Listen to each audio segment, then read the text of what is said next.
오늘 우리에게 주시는 하나님의 말씀은 요한복음 8장 12절 말씀입니다. 요한복음 8장 12절 말씀입니다. 하나님의 말씀을 다 함께 읽겠습니다. 예수께서 또 말씀하여 이르시되 나는 세상의 빛이니 나를 따르는 자는 어둠에 다니지 아니하고 생명의 빛을 얻으리라.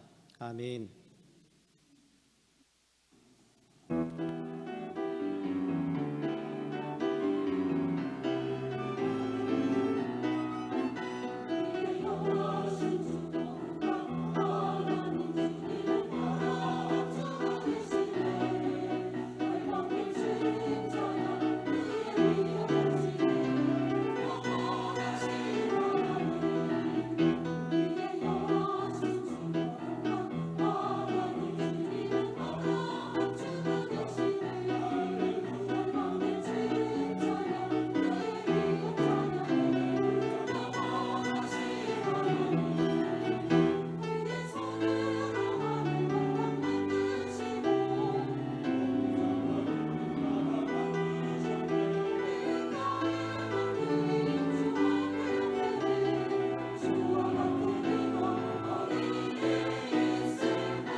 아멘.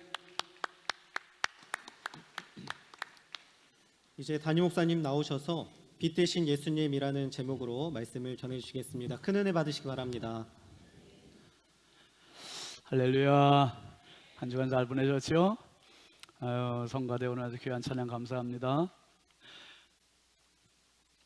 연습을 많이 하신 것 같아요. 오늘 그 2부도 아주 밝은 찬양을 해주셔서 너무 또 좋았고, 그래도 조용한 찬양이 나쁘다는 얘기는 아니에요. 근데 오늘 또 3부도 이렇게 참 귀한 찬양해 주셔서 너무 좋습니다. 여러분, 이 찬양에 능력이 있어요. 아멘이죠. 찬양을 들으면 내 안에 어둠들이 사라져요. 우울함들도 치유되고요. 그게 찬양의 능력이 있는 거예요. 너무 귀한 얘기예요.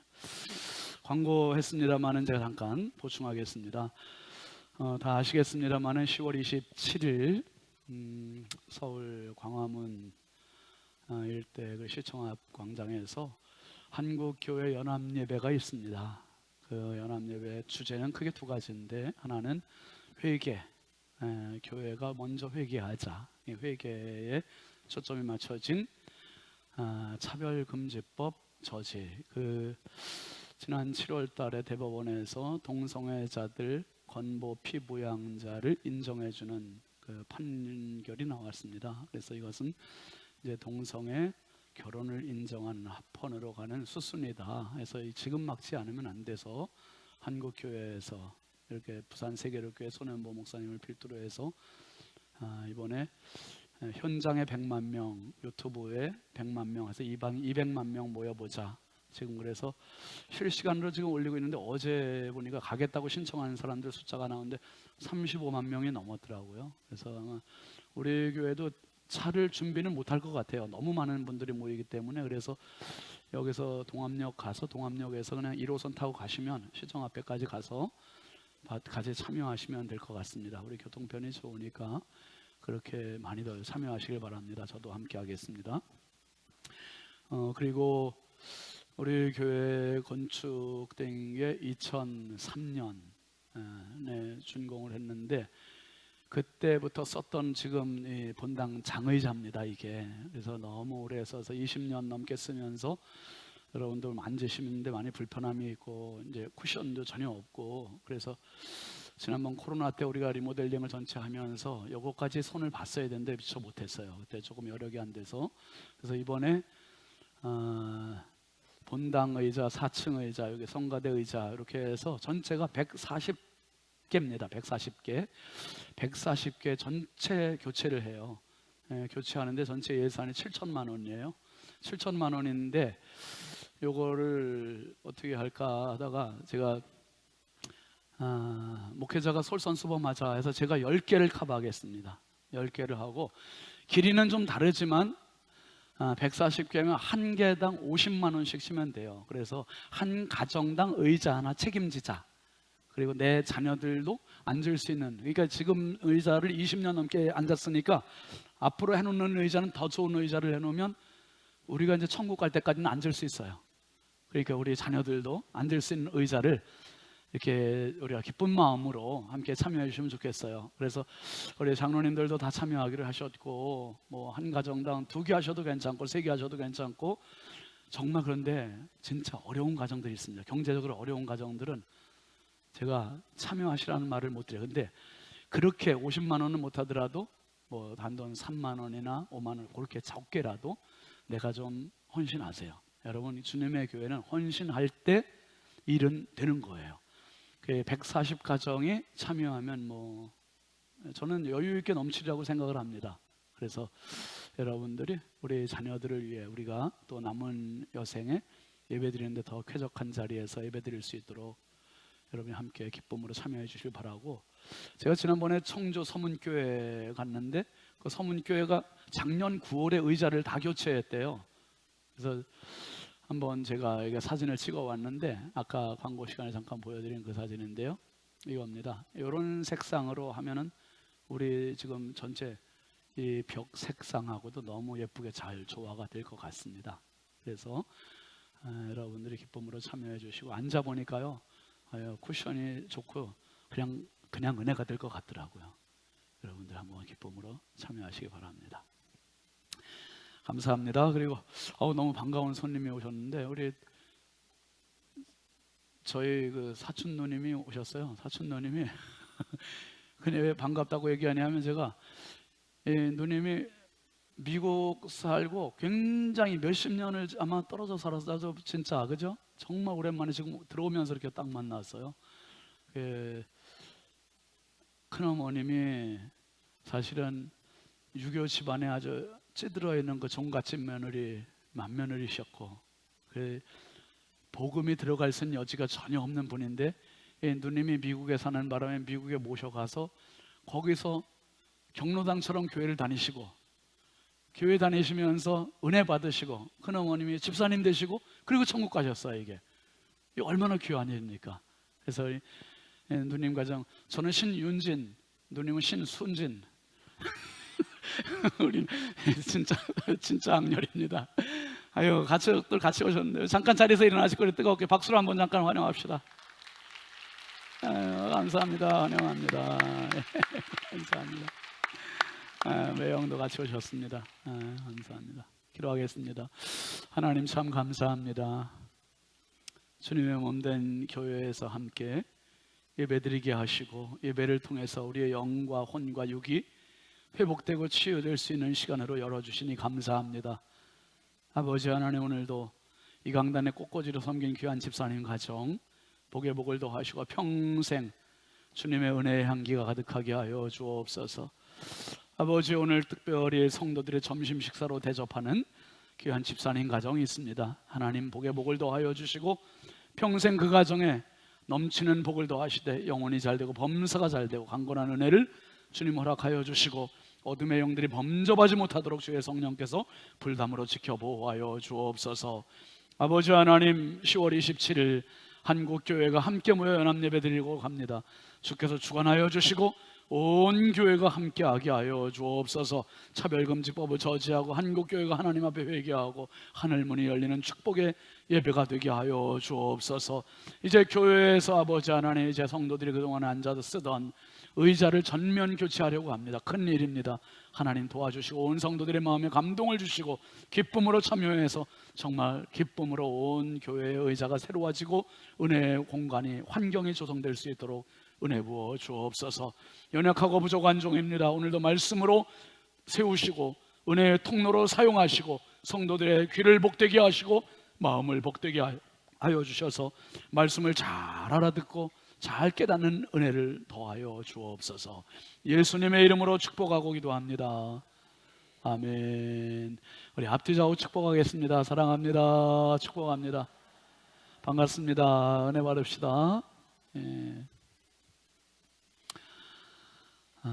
지난번 어떤 집사님네 얼마 안 됐습니다. 집사님네 결혼식에 이렇게 가는데 차 안에서 권사님 한 분이, 제가 뭐 얘기도 안 했어요. 그런데 권사님 한 분이 그러시는 거예요. 근데 목사님 건의사항이 있대요. 뭐예요 권사님? 그러더니 우리 교회 의자 혹시 안 바꿔요? 엉덩이 아파요. 그러더니 의자 안 바꿔요 그러는 거예요. 근데 저 생각은 계속 하고 있었죠. 그 전부터 생각하고 있었는데, 그래서 이번에 또 여러분들이 다 알고 계실 거예요. 그래서 이제 이렇게 바꾸는 거니까 여러분 기쁨으로 함께 합시다. 자, 교회표 같이 하겠습니다. 오른손 들으시고 경건에 도전하라. 성경에 도전, 기도에 도전, 전도에 도전. 할렐루야. 아멘. 꼭 승리하십시오. 할렐루야. 감사합니다. 오늘 말씀 제목은 빛 되신 예수님입니다. 요한과 산책 42번째 시간이고요. 지난주일 말씀을 잠깐 복습하겠습니다. 지난주일 말씀은 우문현답이었어요. 우문현답. 우리가 살아가면서 얼마나 많은 문제가 있어요. 얼마나 많은 의문이 있고 얼마나 많은 질문이 있고, 근데 그 질문에 대해서 혼자 끙끙 앓고 있다가 그 문제 때문에 자기의 생을 마감하는 사람들도 진짜 많아요. 우리나라가 OECD 국가 중에 자살률 1위잖아요. 너무 심각한 문제입니다. 예수님은 어떤 분이라 했습니까?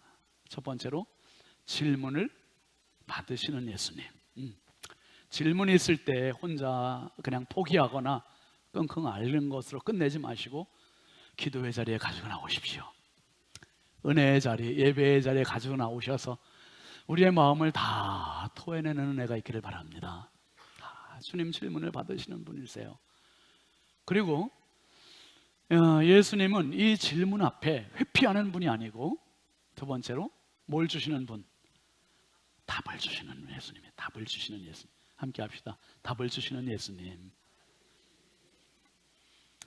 여러분, 서기관과 바리새인들이 현장에서, 가늠하던 현장에서 잡은 여자를 데리고 왔어요. 그리고 자기들 딴에는 예수님을 궁지로 몰아넣었다고 생각을 하고 질문을 했을 때 자기들이 생각하지 못했던 전혀 다른 대답을 예수님이 해주신 거지요. 죄 없는 자가 먼저 돌로 치라. 여러분, 우리 생각은 늘 갇혀 있어. 내가 아는 거, 내가 경험한 거, 내가 알고 있는 배운 거, 이게 전부인 것 같이 생각해서 그 안에서만 답을 얻으려고 그래요. 그래서 답이 안 보이는 거예요. 주님께 가지고 오면 내가 생각지도 못했던 명쾌한 답을 얻을 수 있어요. 주님은 답 주시는 예수님이심을 믿으시길 바랍니다. 그 다음에 예수님은 어떤 분이시라 했습니까? 무슨 길을 주시는? 살 길을 주시는 예수님. 할렐루야. 살 길을 주시는 예수님이에요. 가늠하다가 잡힌 여인이 와서 정말 이제는 무엇도 할 수 없는, 돌 던지면 돌을 맞을 수밖에 없고 죽을 수밖에 없는 이런 입장의 여인. 근데 예수님께서 이 여인에게 말씀하세요. 나도 너를 정죄하지 아니하노니 가서 다시는 죄를 범하지 말아라.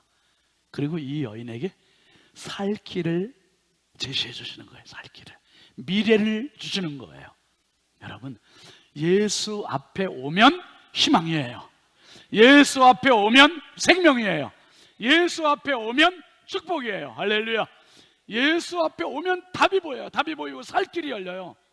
내가 혼자 끙끙거리다가 답답해서 그냥 극단적인 선택을 포기하고 이러니까 문제지. 일단 그 문을 팍 차고 나와서 예수 앞에 나오는 은혜가 있길 주의 이름으로 축원합니다. 여기 오면 살아요. 여기 오면. 여러분, 정말 저도 문제가 있고 여러분도 문제가 있고 살다 보면 사는 자체가 문제 아니면 계속되는 문제 속에서 그 문제에 짓눌려 끝내는 인생이 아니라 그 답안지를 갖고 계신 예수님, 문제지를 주님 앞에 가지고 와서 답도 얻고 살 길도 얻고 희망도 얻고 목적도 얻는 그런 복된 삶이 되시길 주의 이름으로 축원합니다. 17세기 말 유럽의 분위기는 마녀 사냥하는 분위기, 한 사람을 매도하는 데는 너무 많은 사람들이 집중 포화를 하는 그런 분위기. 주인공 헤스터 프린이라고 하는 여인은 영국에서 아주 가난한 가정에서 태어났는데 그 가난한 아버지가 이 딸을 돈 많고 나이가 좀 든 의사한테 강제로 시집을 보내요. 애정이 없는 결혼 생활이 얼마나 힘들겠어요.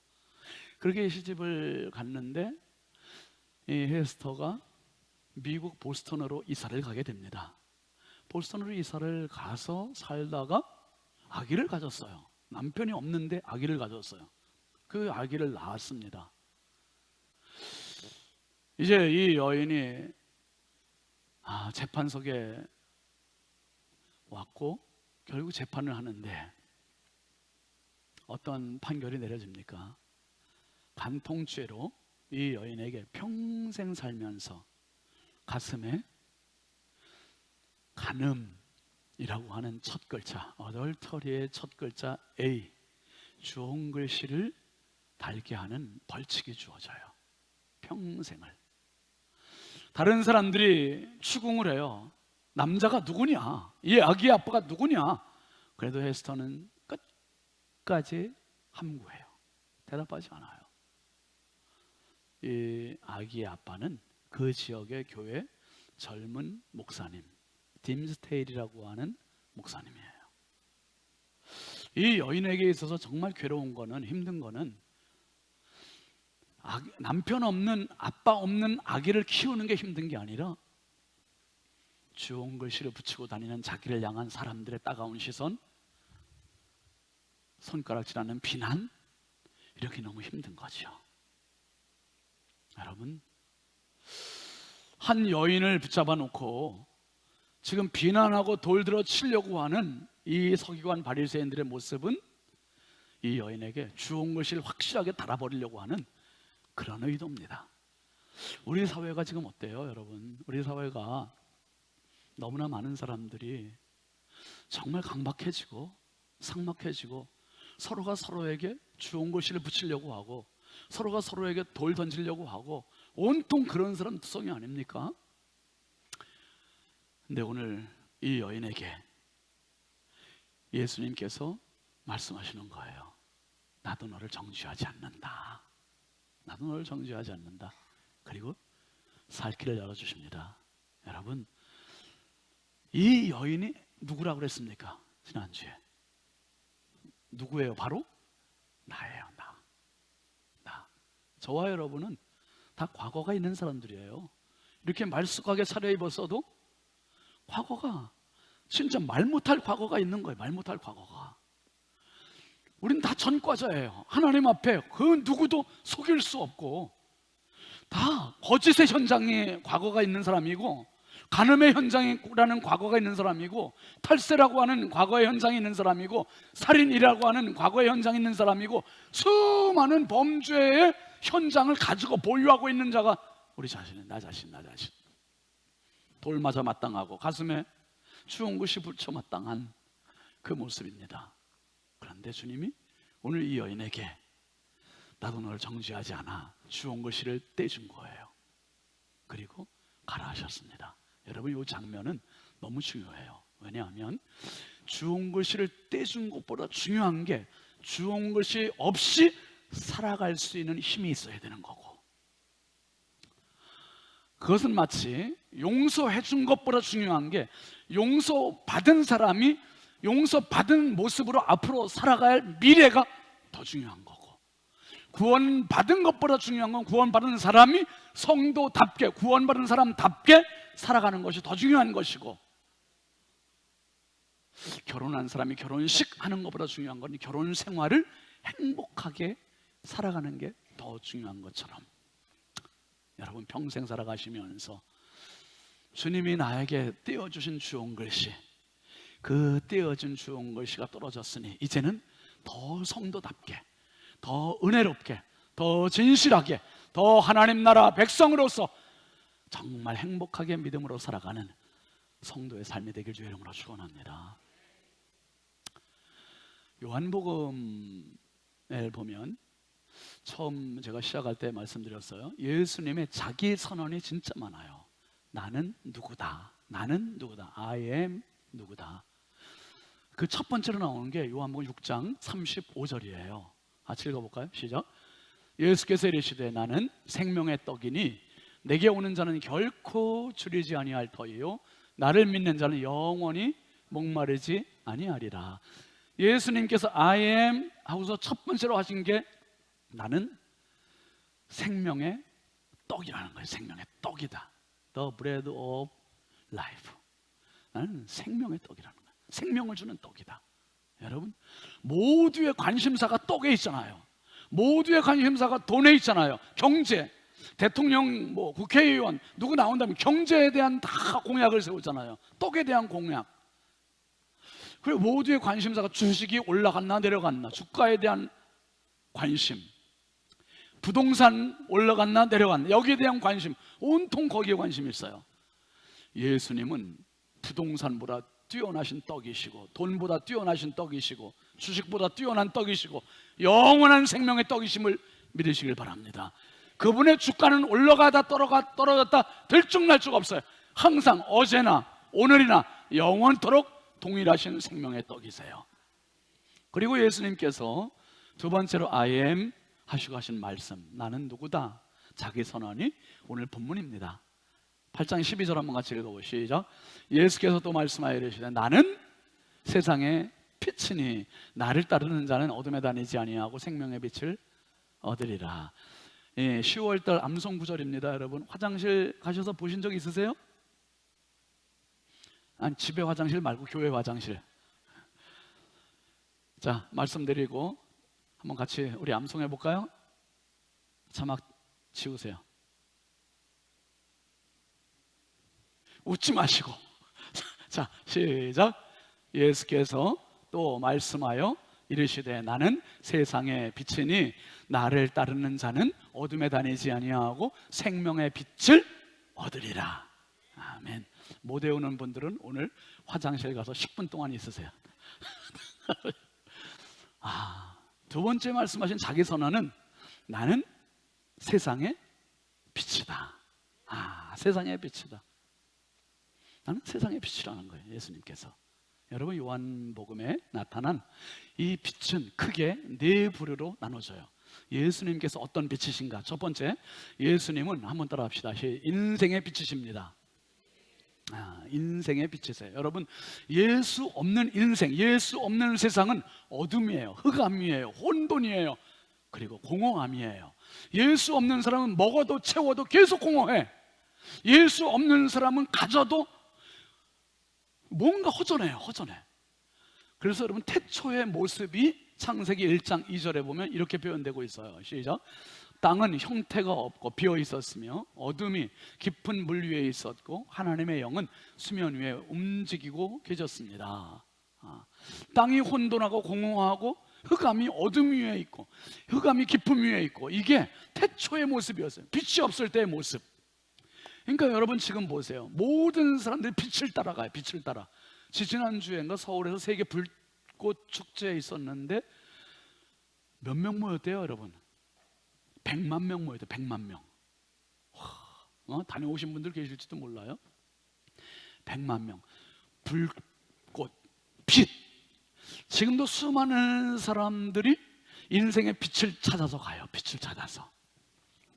화려한 인생의 조명, 그 조명빨 아래로 가고 싶어 해요.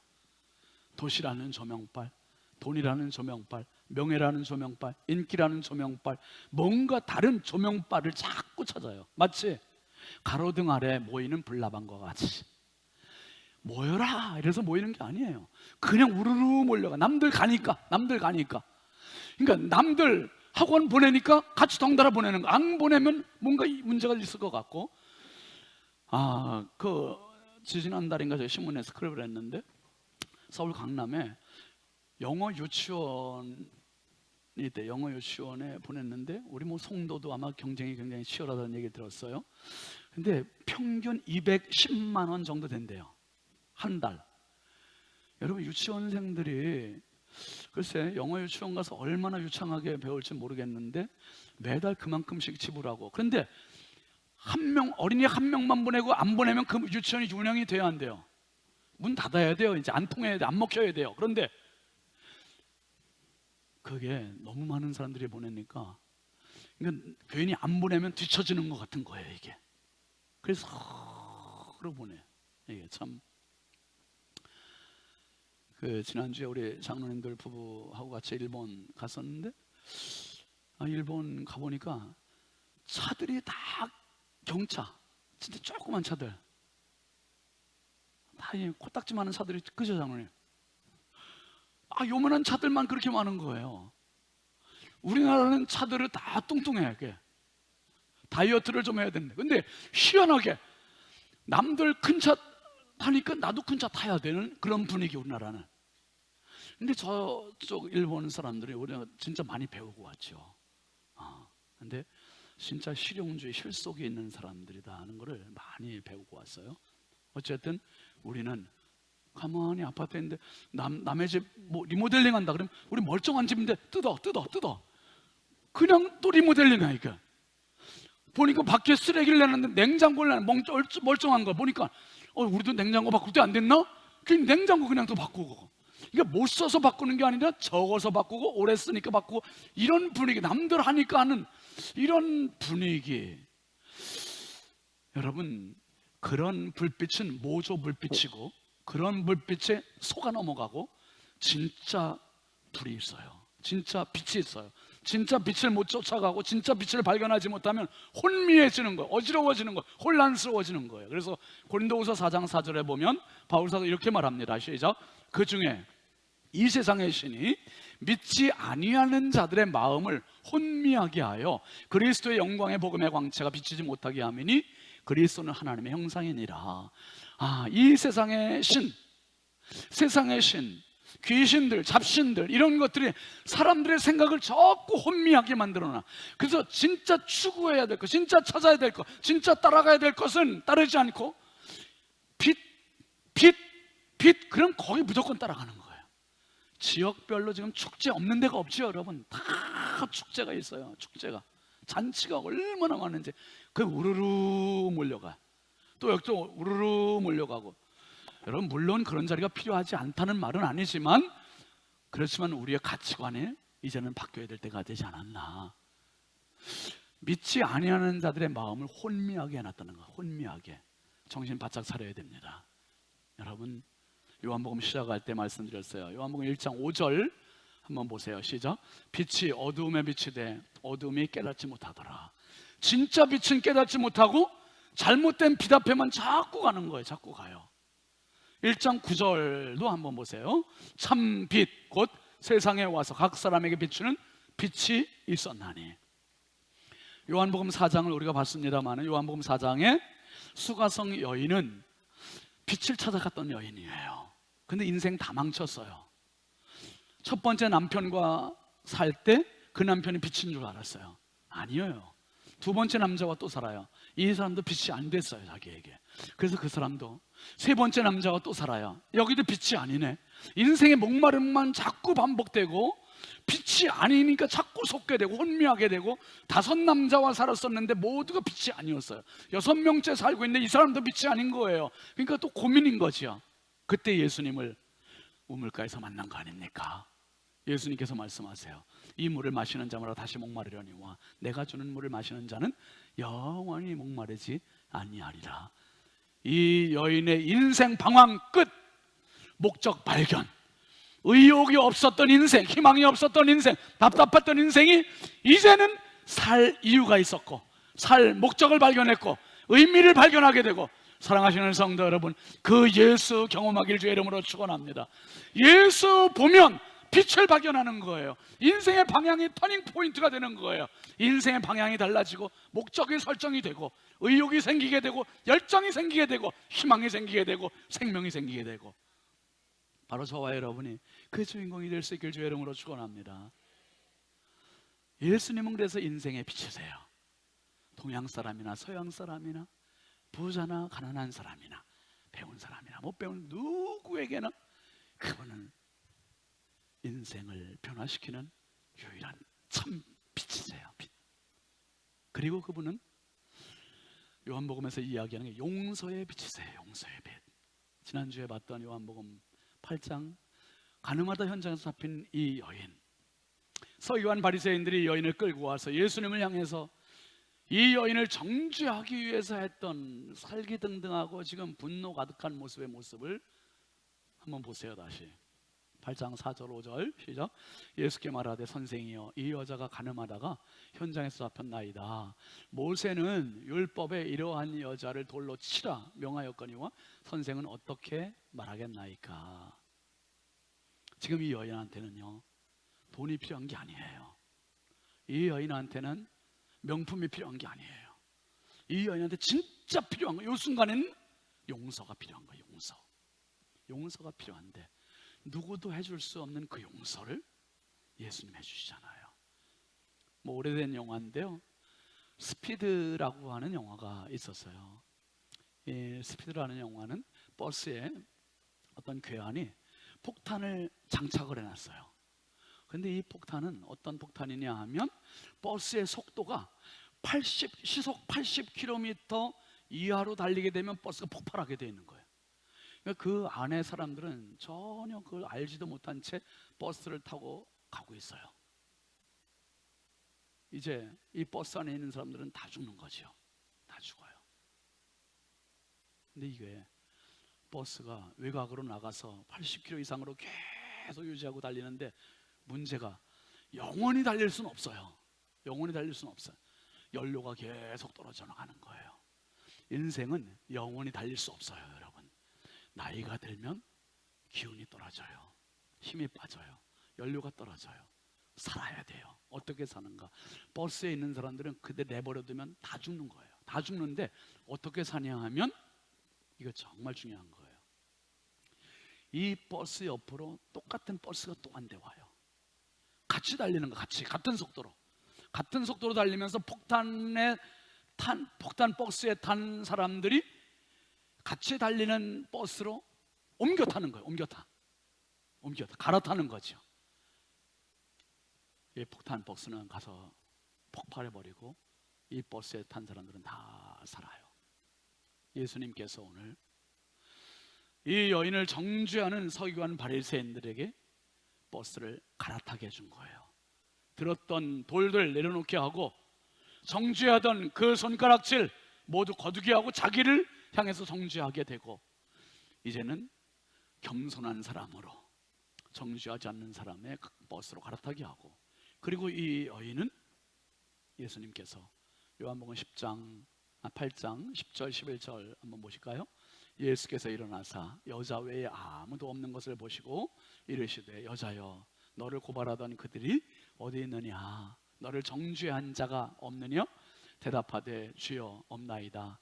예수께서 이르시되 나도 너를 정죄하지 아니하노니 다시는 죄를 범하지 말라 하시니라.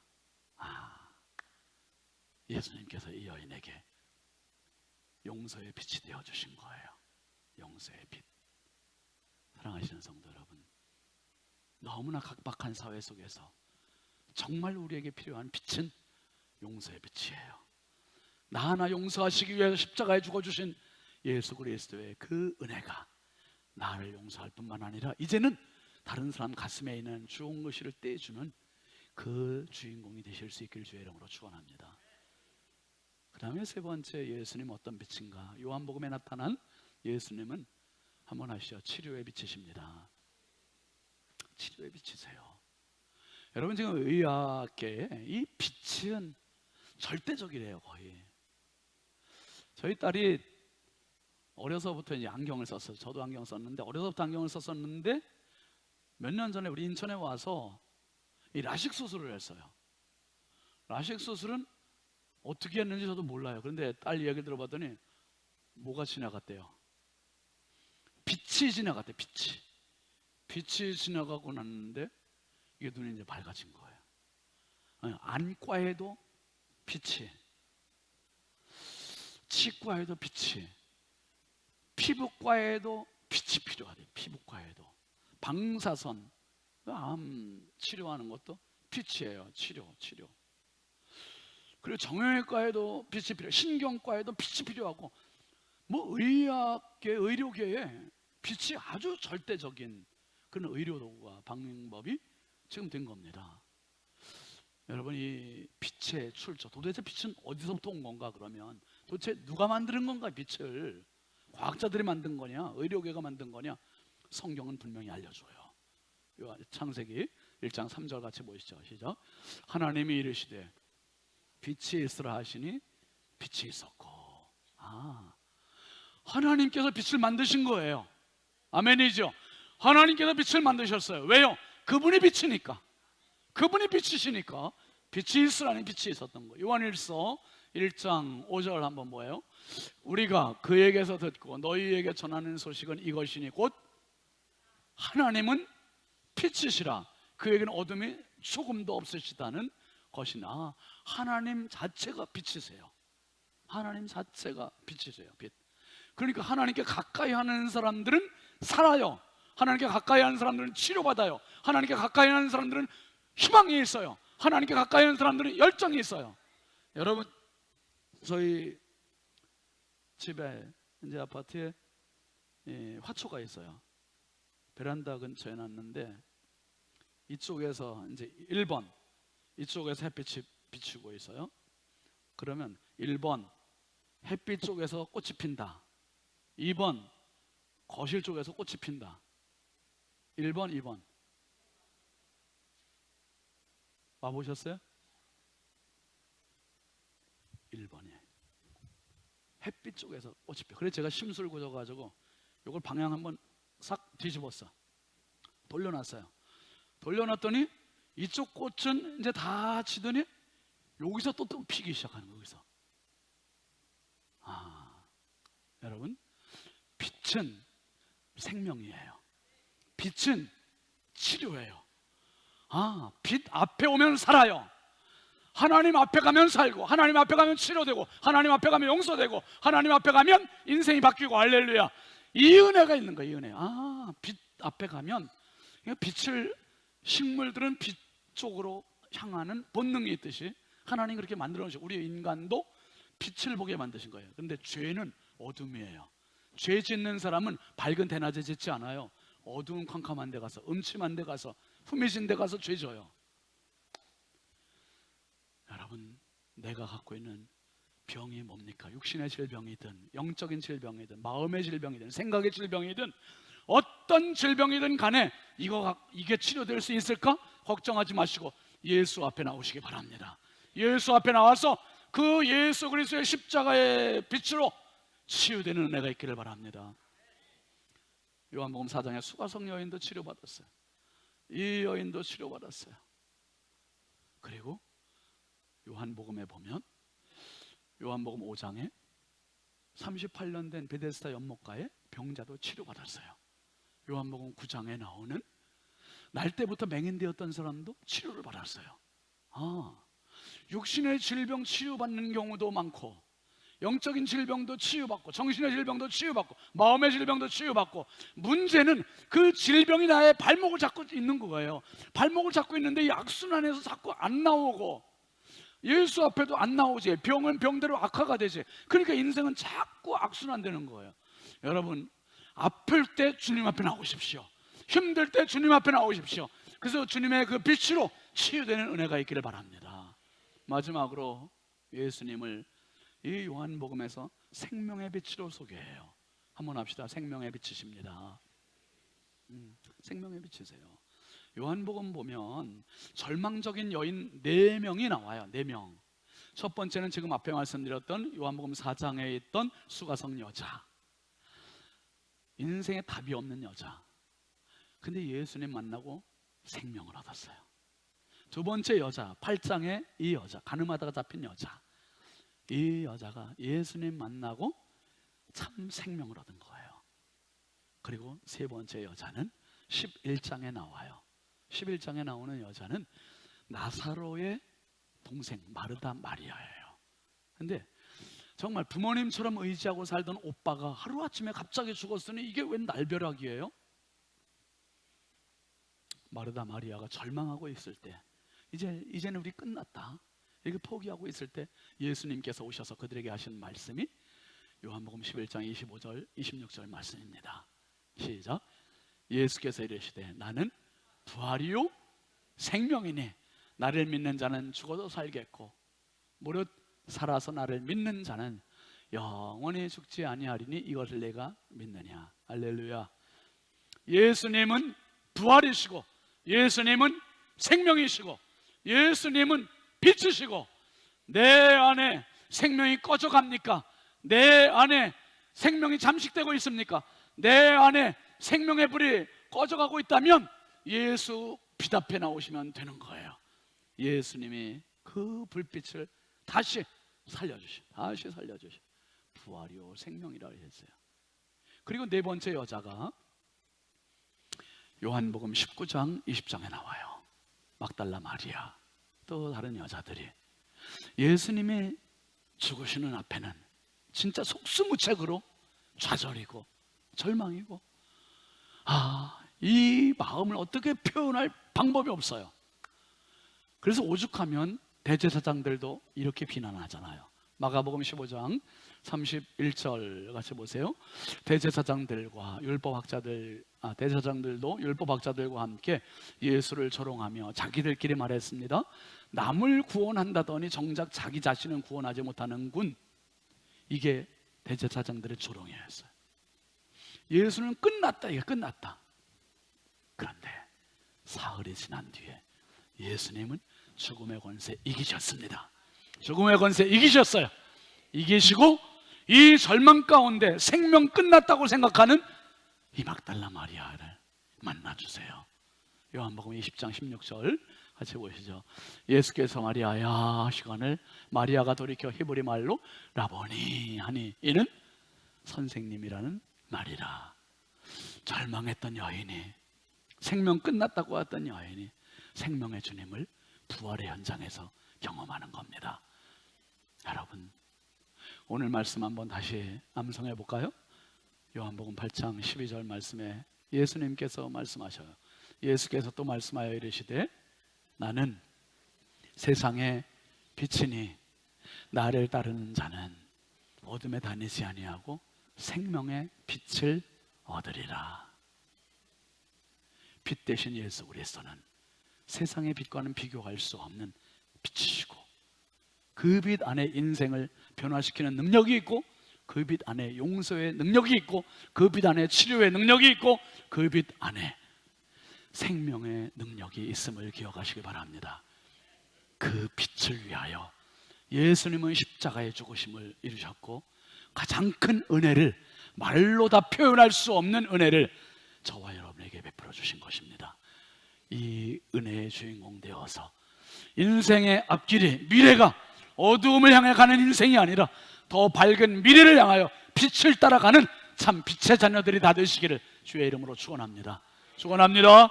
우리 함께 같이 찬양하겠습니다. 다 표현 못해도 함께 일어나서 같이 찬양하시죠.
여기가 빛인가 하여 따라갔었고 저기가 더 밝은 빛인가 하여 쫓아갔었던 방황하는 내 인생이 아니었는지 하나님 부끄러움으로 뒤를 돌아봅니다.